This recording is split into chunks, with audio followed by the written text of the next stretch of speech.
أن الحمد لله نحمده ونستعينه ونستغفره ونعوذ بالله من شرور أنفسنا ومن سيئات أعمالنا من يهده الله فلا مضل له ومن يضلل فلا هادي له وأشهد أن لا إله إلا الله وحده لا شريك له وأشهد أن محمدا عبده ورسوله صلوات الله وسلامه عليه أما بعد فإن خير الكلام كلام الله وخير الهدى هدى رسول الله صلى الله عليه وسلم وشر الأمور محدثاتها وكل محدثة بدعة وكل بدعة ضلالة وكل ضلالة في النار.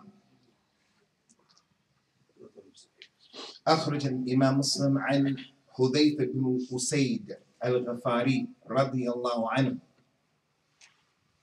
أنه قال خرج علينا النبي صلى الله عليه وسلم ونحن نتذاكر فقال النبي صلى الله عليه وسلم ما تذاكرون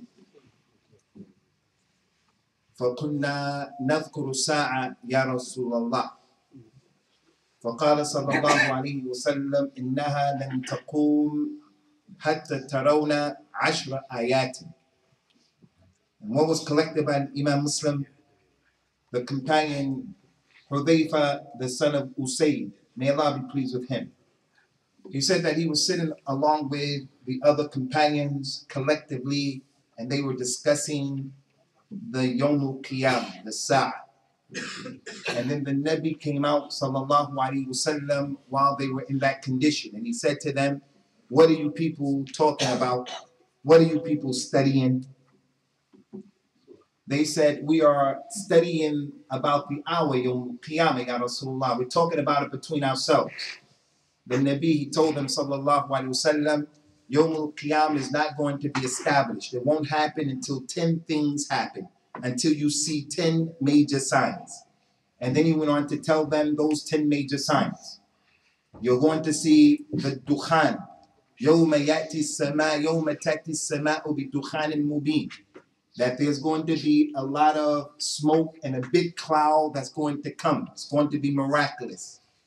Until you see the sun rising from the west and setting in the east. And we're going to mention that. And until you see the Dajjal and the Dabba, until you see also the coming down of Isa ibn Maryam, and until you see the 3 major earthquakes that are going to transpire and they're going to take place, and also until you see the Mahdi, and until you see the fire that's going to come out of Yemen and it's going to lead the people to the Mahshar of Yawm al-Qiyamah where they're going to be judged. So those are the 10 signs that are considered the major signs before Yawm al-Qiyamah. Ask the average Muslim, what are the 10 major signs? Many people don't know. So this hadith that we mentioned, it goes to show number 1, against the aqidah of the Brahwis, the aqidah of the people of Sufiya, who believe that the Nabi sallallahu alaihi wasallam is Hazir Nazir. He's everywhere at the same time. If the Prophet was everywhere at the same time, he wouldn't have asked his companions, what are you talking about? So when he said to his companions, what are you talking about? It goes to show he wasn't there and he didn't know. He doesn't know the ilm al-ghayb, sallallahu alaihi wasallam, unless Allah tells him.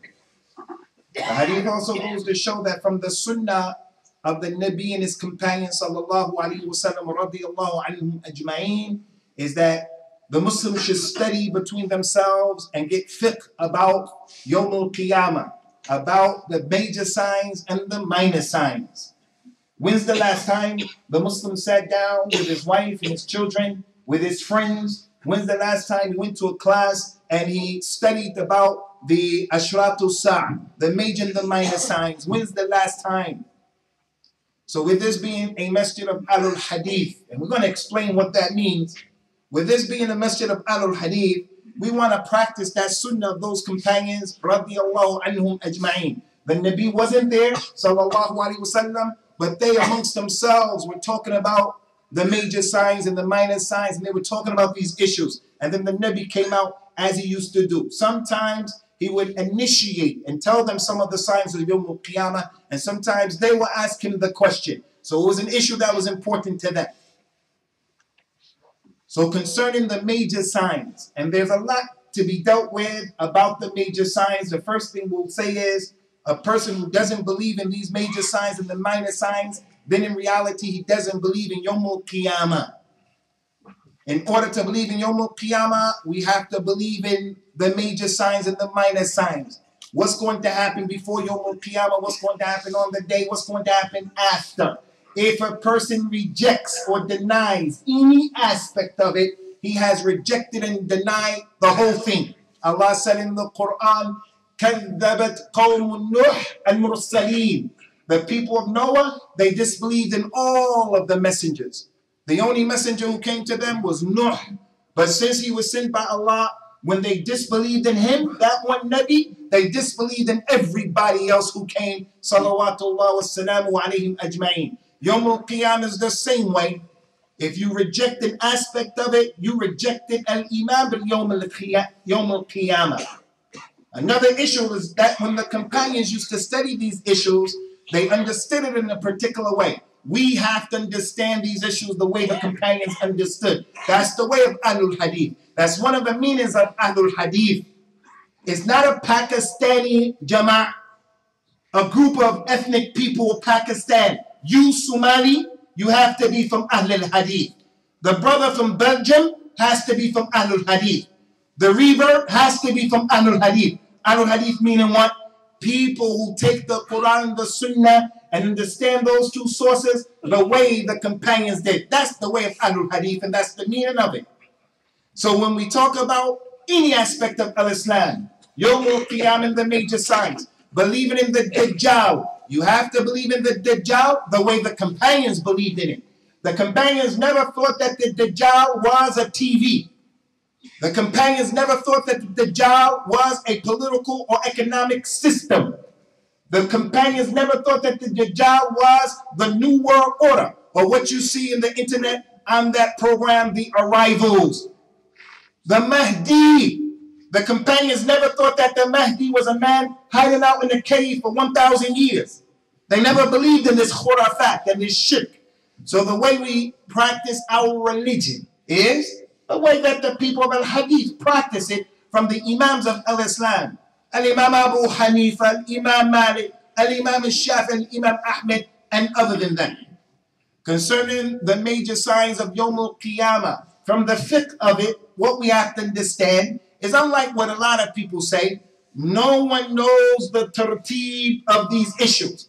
When you read books and you see people who are saying this is the first sign and that's the second sign and that's the third sign and they're going to come in that order, don't believe them, because that's not what the Nabi said. Sallallahu Alaihi Wasallam. There are some hadith, he said that this was first. Some hadith, he said something else was first. Some hadith, he said this is last. Some hadith, he said that's last. As a Muslim, you have to go back to figure out what did the ulama of Islam and the hadith and fiqh and aqidah, what did they say? How do we harmonize these seeming contradictions? Now is not the time for that. But the point is the tartib, no one knows but Allah.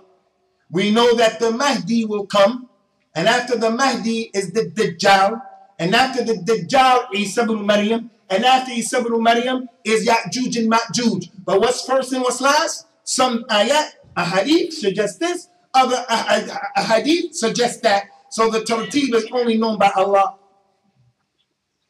The other point about the fiqh, Ummat al-Islam, the Masjid of Ahlul Hadeeth. Ahlul Hadeeth, again, doesn't mean you Pakistani people.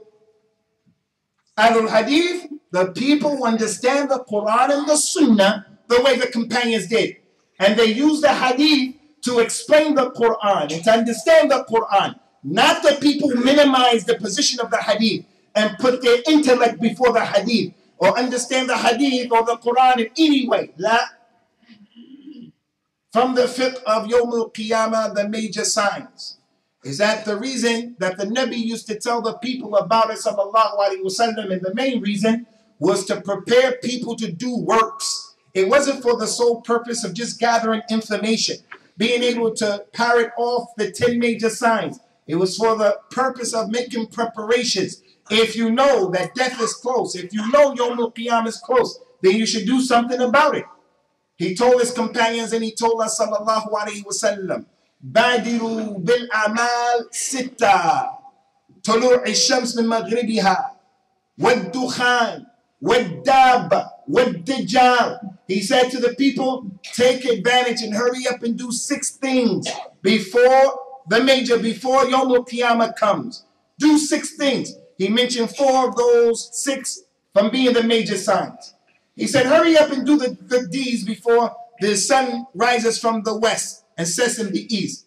Hurry up and do the good deeds before the dukhan comes. Hurry up and do the good deeds before the dajjal comes out. Hurry up and do the good deeds before the dabbatul ard, the big massive animal, comes out. And all of these issues they have connected to them, a lot of knowledge. We just have to mention the surface of the issues.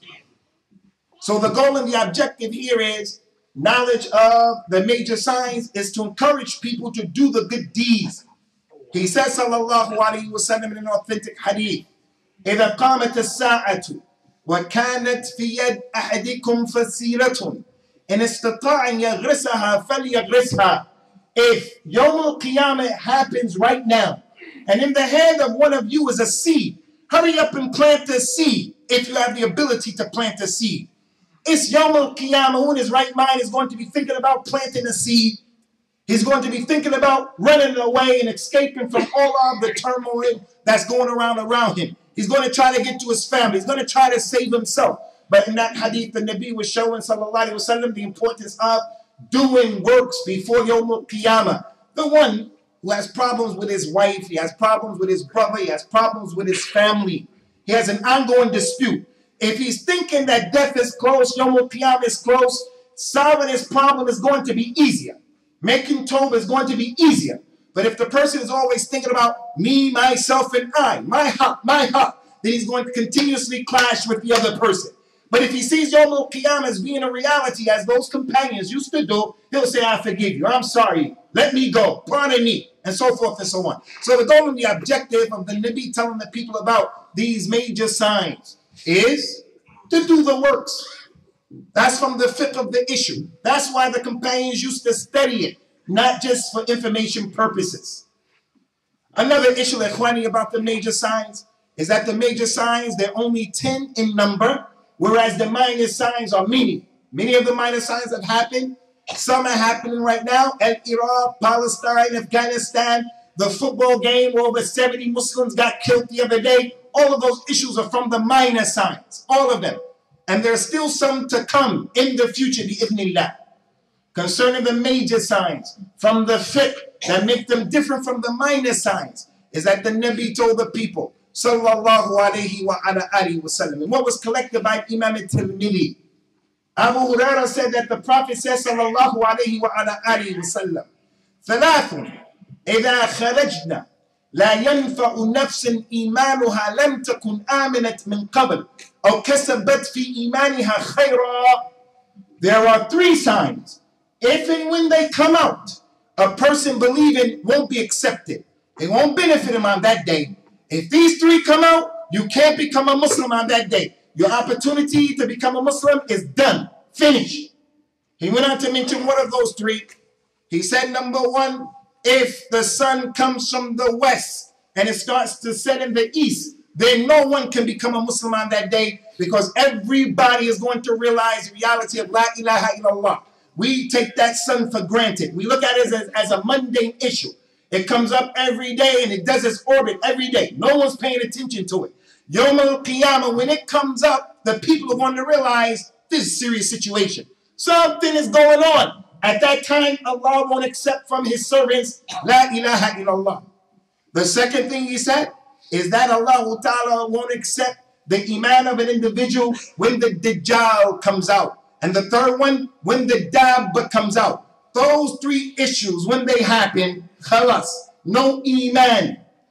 When Ya'juj and Ma'juj come out, someone sees their fitna as a kafir, he accepts Islam and Islam is accepted.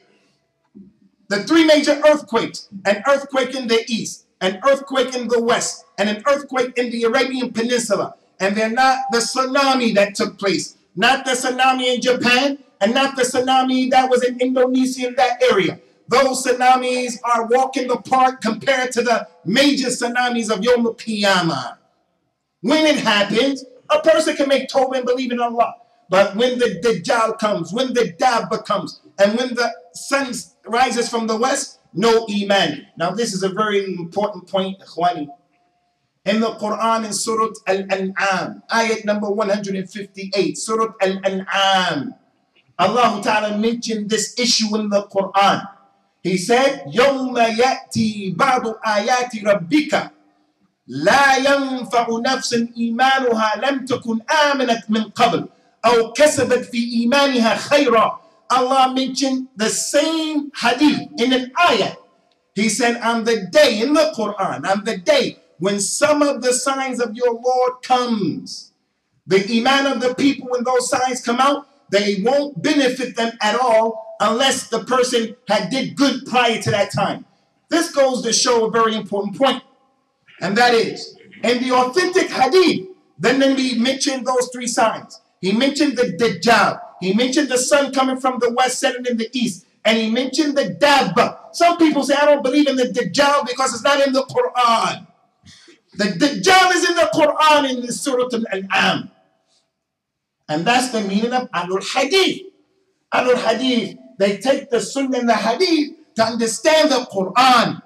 They're not like the people who want to make dhikr and they want to make understandings and they want to celebrate the birthday of the Nabi and they want to do ibadat and all kinds of things.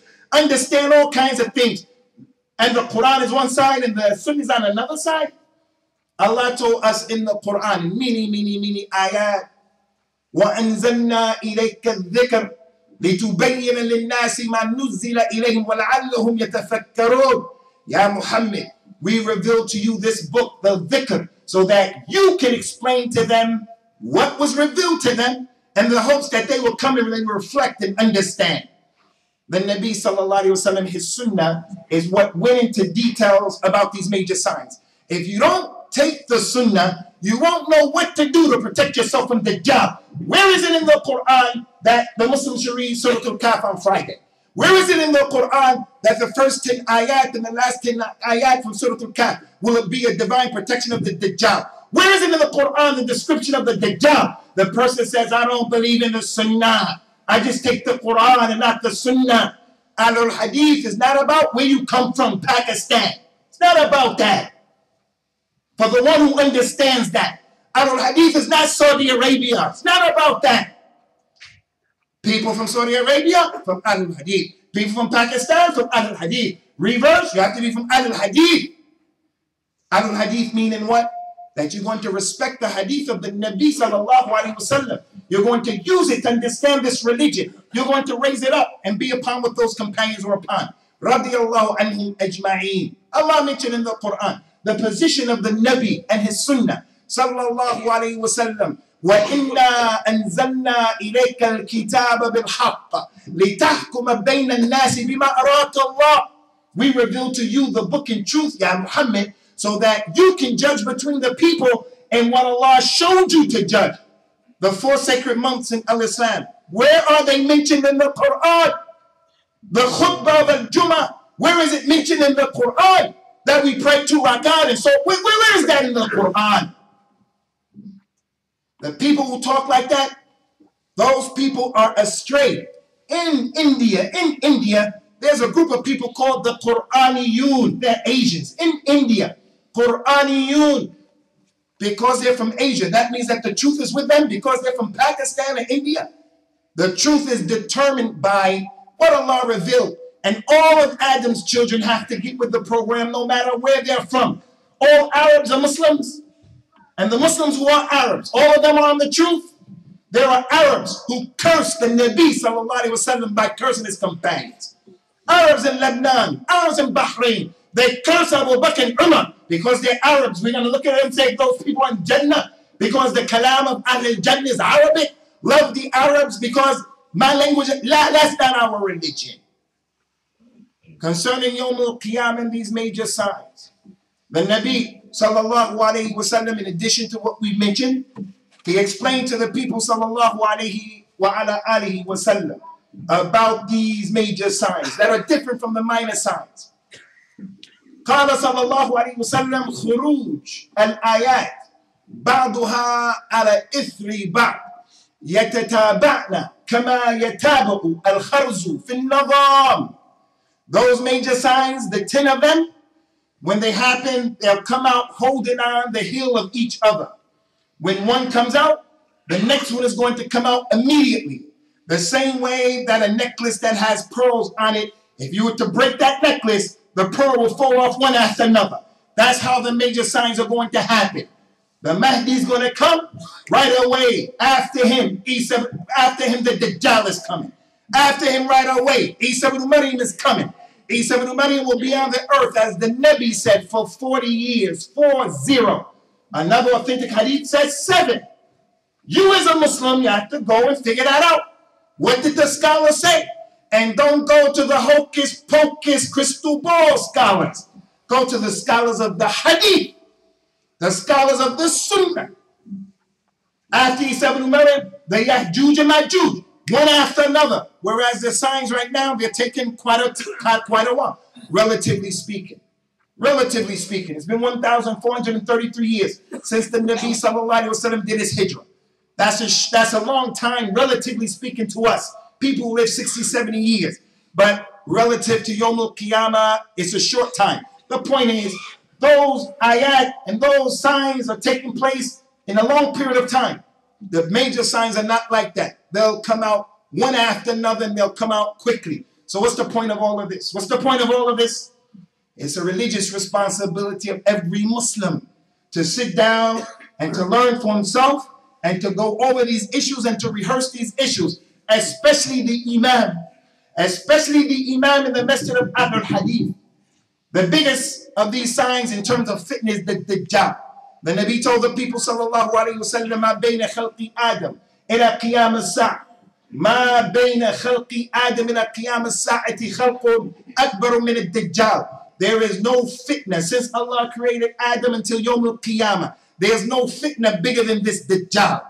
This Dajjal, when he comes, one of the major signs, he will have the ability to take everybody here off of the Sirat al-Mustaqim. Everybody here, without any exceptions.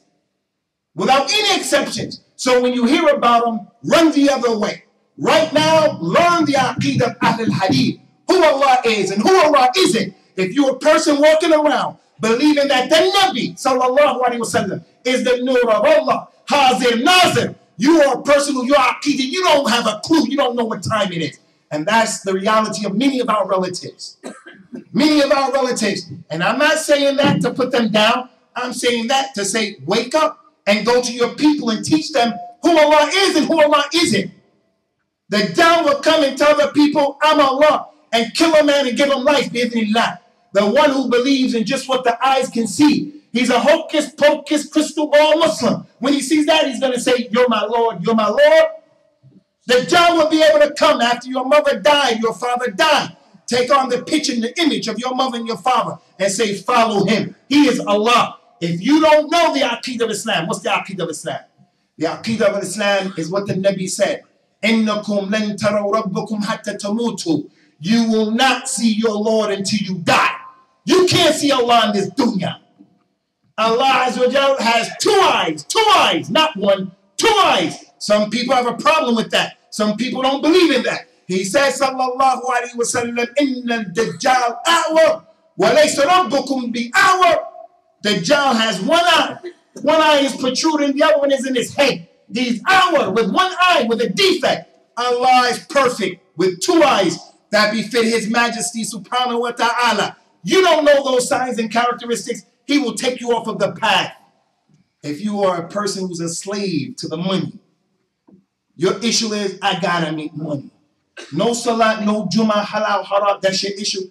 And Dajjal is going to give the people money, crazy money. So the point here is, he's a big fitna.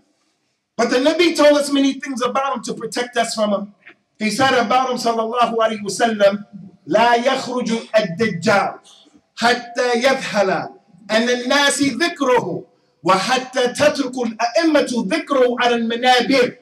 الدجال, he will not He's not going to come out. He won't come out until the people forget about him and until the imams stop mentioning him on the minbar. So it's from the haqq of al-Islam that an imam from Ahlul Hadeeth tells the people, hey, ad-Dajjal, ad-Dajjal, ad-Dajjal, ad-Dajjal. The Nabi told the people, sallallahu alayhi wa sallam, إِذَا تَشَهَّدَ أَحَدُكُمْ فَلْيَسْتَعِذْ بِاللَّهِ مِنْ أَرْبَعٍ. If one of you is making your salah, and as we told you, from the sunnah of the Nabi, is to put your finger like this at the tashahhud.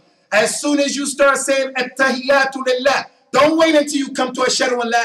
His sunnah was, he will make a circle like that, he will point his finger, and he will say at-tahiyyatu lillah. When you do that at the end of the salah, seek refuge in Allah from the Dajjal. That's the sunnah of the Nabi. He used to do it in every prayer. Wajib prayer, sunnah prayer, al-Eid, al-Jumu'ah, any prayer that had a ruku'. If it wasn't important, why would he do it? Why would he do it? Ad-Dajjal, ad-Dajjal. One of the scholars of Islam from Yemen, from Ahlul Hadeeth, his name is Ta'us ibn Kaysan al-Yamani. He used to order his young son. He used to tell his son, hey, did you pray? Yes, I prayed, Abi. Did you seek refuge in Allah from a Dajjal? The boy said, no, I didn't, Abi. He said, go and do your prayer again. Why did he do that? Because he was from the Salaf, and he was from the ulama of Ahlul Hadith, and he met 50 of the companions, and that's what he used to see the companions doing. He made Hajj 40 times, 40. And Imam Ta'us ibn Kaysan al-Yamani, they asked him, why do you make Hajj so much? Why do you make Hajj? He said, because I'm afraid if a Dajjal comes out, I want to be in Mecca or Medina at that time. So the Muslim, he knows that. He gets an opportunity to go to Mecca. He gets an opportunity to make Umrah, to make Hajj. He says, okay, part of my niyat is ad-Dajjal, ad-Dajjal. أقول قولي هذا واستغفر الله لي ولكم ونسأل الله تعالى التوفيق والسداد.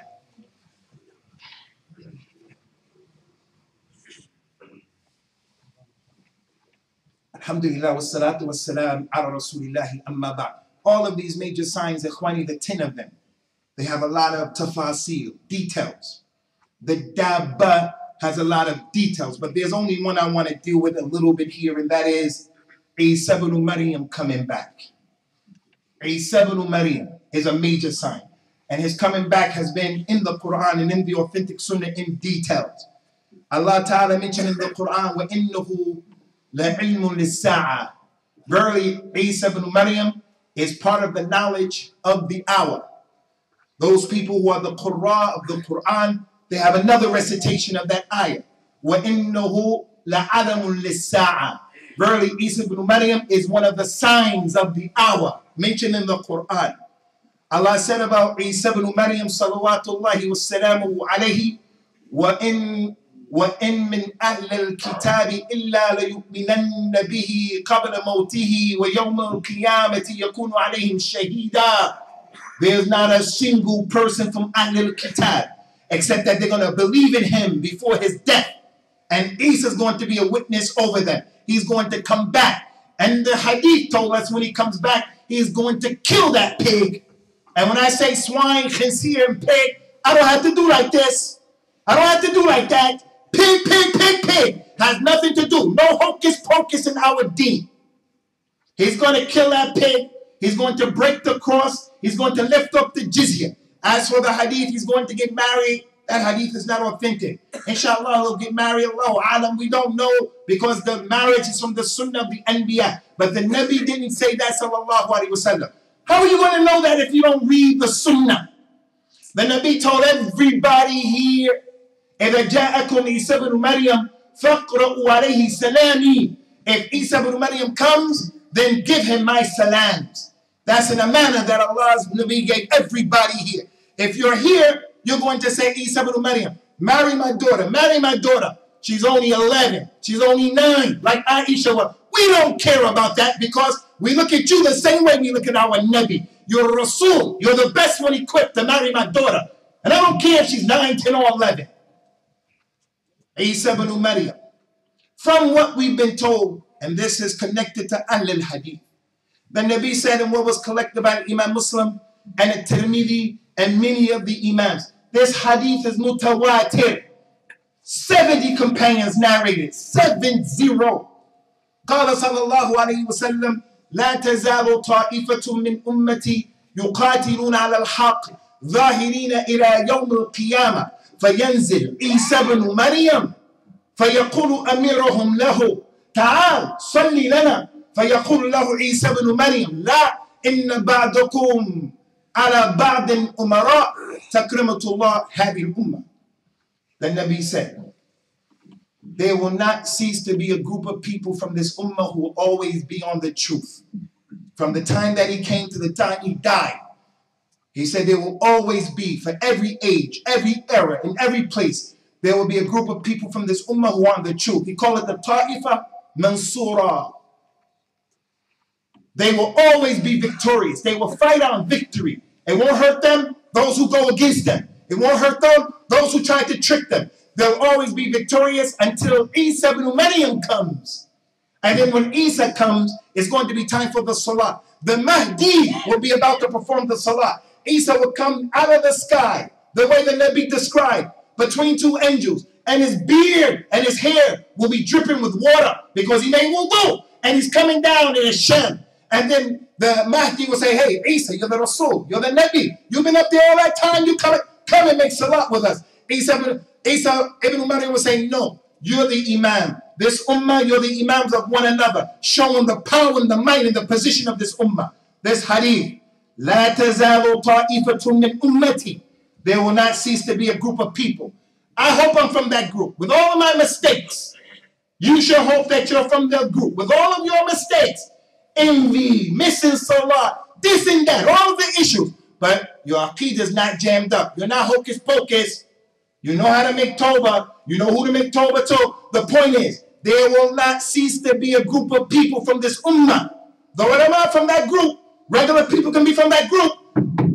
The highest level of a muhaddith, a scholar of hadith, is Amirul Mu'mineen fil hadith. That's the highest level of a man in hadith.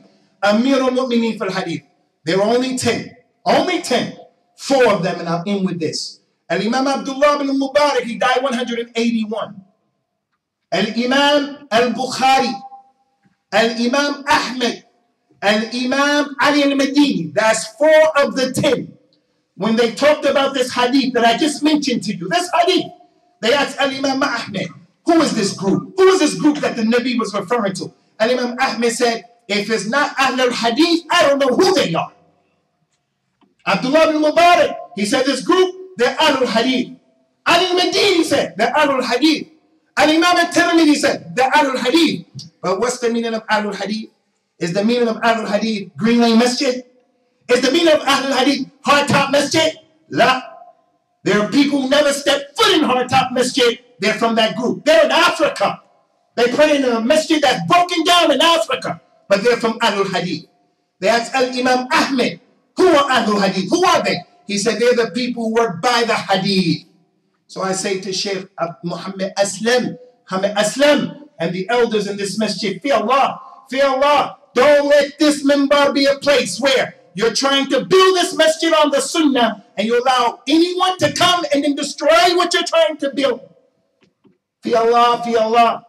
And I don't mean to be disrespectful to anybody, but one of the great scholars of hadith, Al-Imam Abu Dawud, he had a son, Abdullah. Al-Imam Abu Dawud said about his son, my son Abdullah is da'if in hadith. Why did he say that? Because his son didn't measure up according to the father. So Ahlul Hadith didn't care. They ain't gonna make jokes and games playing with the deen of Allah. Because the elder said it, I'm going to placate him. No, I'm gonna respect you. The elder, I'm gonna respect you. And I'm gonna say, elder, you have to be from Ahlul Hadith. The one sitting in the chair has to be from Ahlul Hadith. You, Somali, you have to be from Ahlul Hadith. Ahlul Hadith meaning what? The Quran and the Sunnah. The way those companions understood that religion. That's the da'wah, that's the call. كيف يتم البنيان تمامه إذا كنت تبنيه وغيرك يهدمه. How are you going to build up your house? You're building up your house, Sheikh Muhammad Aslam. You're building up your house. Someone comes and takes out the bricks. You're building, taking out the bricks. You have to say, hey, don't take the bricks out of my house. Go build your own house somewhere else. Take the bricks out of someone else's house. As for the house of Ahlul Hadith, then we say, Ahlul Hadeeth, Ikhwani, is not about Pakistan. It's not about the Asians who are here. Not about the Asians who came here with that dawah. It's about the universal call of Al-Islam. The Kitab and the Hadith of the Nabi, sallallahu alayhi wa sallam, the way the companions understood him. We ask Allah Ta'ala to cause us to live and die on the way of Ahlul Hadeeth. And that He raises us up, inshallah, amongst the people of Ahlul Hadeeth. And that Allah subhanahu wa ta'ala makes the hadith of the Nabi sallallahu alayhi wa sallam beloved to us, our children, our women folk. And that Allah Azza wa Jal guides all of us by our nawasi, takes all of us by our nawasi and puts us on the Sirat al-Mustaqim, and that He protects all of our relatives from the hocus pocus, crystal ball Islam of Brawiism and Shiitism. The hocus pocus, crystal ball Islam of Sufism. The hocus pocus Islam of people who are overindulgent in politics at the expense of the haqq. And our call is that. أقول قولي هذا أقم الصلاة يرحمكم الله.